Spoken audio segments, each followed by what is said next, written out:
रायपुर शहर में लगातार चाकूबाजी की घटना सामने आ रहा है। वहीं आम जनता में काफ़ी भय का माहौल भी हो चुका है। लगातार देखा जा रहा है कि हर क्षेत्र में अपराधियों के हौसले बुलंद हैं। पीसीसी के प्रदेश प्रवक्ता और साथ ही कांग्रेस के कद्दावर नेता श्री कुमार मेनन जी के पास क्या कहना है उनका। स्थिति ये बन चुकी है कि कोई नियंत्रण पुलिस का अपराधियों के ऊपर नहीं। कहीं चाकूबाजी हो रही है, कहीं छिनताई हो रही है, कहीं लूट हो रही है, कहीं डकैती हो रही है। आज इसका कारण भी यही है कि कहीं ना कहीं संरक्षण प्राप्त है। राजनीतिक संरक्षण प्राप्त जब होता है अपराधियों को, तभी इस प्रकार की घटनाएं होती है। आज अवैध अहाते चला रहे हैं, उसमें भाजपा नेताओं का संरक्षण प्राप्त है। चाकूबाजी करने वालों को छुड़ाने के लिए थाने भाजपा के नेता जाते हैं। लूट जैसे बड़े मामले में कई लोग ऐसे पकड़ाते हैं, चाहे जमीन के अवैध काम करने के मामले में, हर जगह भाजपा नेताओं का नाम आ रहा है। ये अपने आप में साबित करता है प्रदेश के अंदर में किसी प्रकार का कोई नियंत्रण पुलिस का या प्रशासन का या कानून का नहीं है। इसके कारण ही आज लोग भय के वातावरण में जी रहे हैं। चाहे शहर का मामला हो, चाहे गांव का मामला, हर जगह ये घटनाएं बढ़ते जा रही हैं। अवैध शराब की शिकायतें आ रही है। स्थिति ये है कि जनप्रतिनिधियों का संरक्षण प्राप्त हो रहा है कि कहीं अवैध शराब बिक रही है, कहीं पर सट्टे चल रहे हैं, कहीं पर कोकीन का नशा बिक रहा है, कहीं सूखा नशा बिक रहा है। बिना किसी संरक्षण के, पुलिस और जनप्रतिनिधियों के संरक्षण के बिना ये संभव नहीं है कि कहीं। सर, वही भाजपा नेताओं का कहना है, गृह मंत्री जी का कहना है कि अपराधियों पे नकेल कसा जा रहा है और जो अपराध कर रहे हैं उसको जेल भेजा जा रहा है। उसको लेकर क्या कहेंगे? देखिए,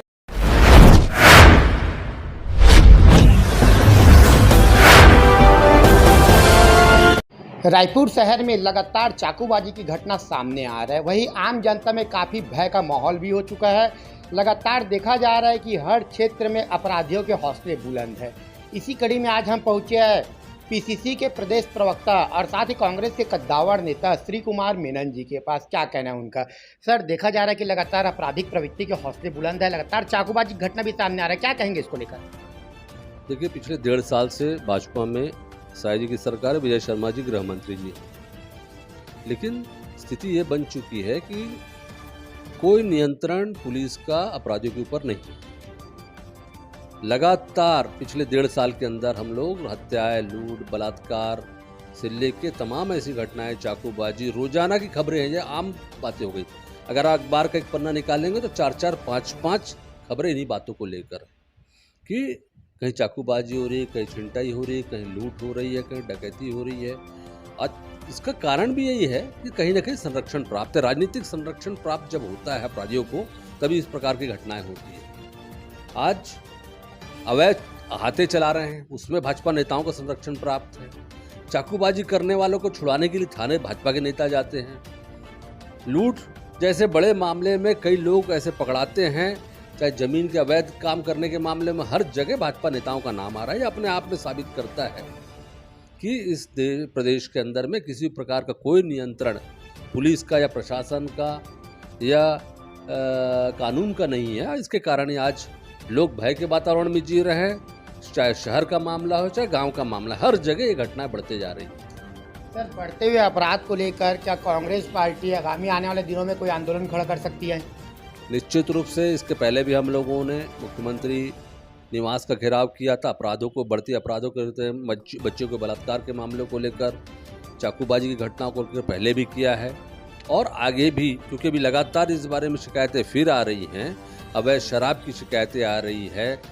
स्थिति ये है कि जनप्रतिनिधियों का संरक्षण प्राप्त हो रहा है कि कहीं अवैध शराब बिक रही है, कहीं पर सट्टे चल रहे हैं, कहीं पर कोकीन का नशा बिक रहा है, कहीं सूखा नशा बिक रहा है। बिना किसी संरक्षण के, पुलिस और जनप्रतिनिधियों के संरक्षण के बिना ये संभव नहीं है कि कहीं भी इस प्रकार की घटना हो सके। ये बहुतायत में ये घटनाएं हो रही है। रोज पकड़ा रहे हैं, गांजा इतना पकड़ा रहा है। उड़ीसा में भाजपा की सरकार है, छत्तीसगढ़ में भाजपा की सरकार है, मध्य प्रदेश में भाजपा की सरकार है, 8 इंजन की सरकार है, प्रधानमंत्री से लेकर पार्षद तक पूरे इसी पार्टी के लोग हैं। उसके बाद भी इन घटनाओं में बढ़ोतरी हो रही, कहीं ना कहीं साबित करता है कि इसमें भाजपा का और सत्ताधारी दल का संरक्षण प्राप्त है, तभी ऐसी घटनाएं हो पाती हैं। सर, वही भाजपा नेताओं का कहना है, गृह मंत्री जी का कहना है कि अपराधियों पे नकेल कसा जा रहा है और जो अपराध कर रहे हैं उसको जेल भेजा जा रहा है। उसको लेकर क्या कहेंगे? देखिए, अपराधियों पर अगर नकेल कसते, अपराधियों का अगर डर होता, सरकार का डर होता, प्रशासन का डर होता, पुलिस का डर होता तो अपराधी कभी भी ऐसे खुलेआम ऐसे वारदात नहीं करते।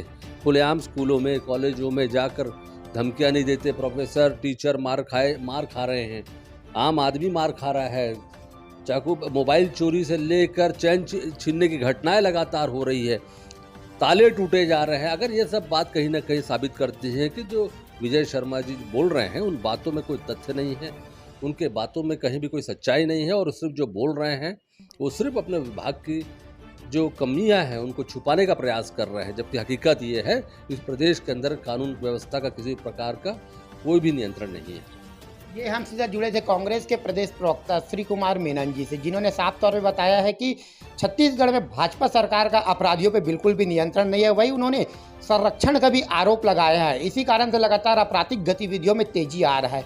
देखना यह है कि आने वाले समय में पुलिस प्रशासन और भाजपा के द्वारा अपराधियों पे कैसे नकेल कसते हैं। वही कांग्रेस पार्टी भी आगामी दिनों में अपराध को लेकर एक नए सिरे से आंदोलन खड़ा कर सकती है। बने रहिए न्यूज़ सिटी।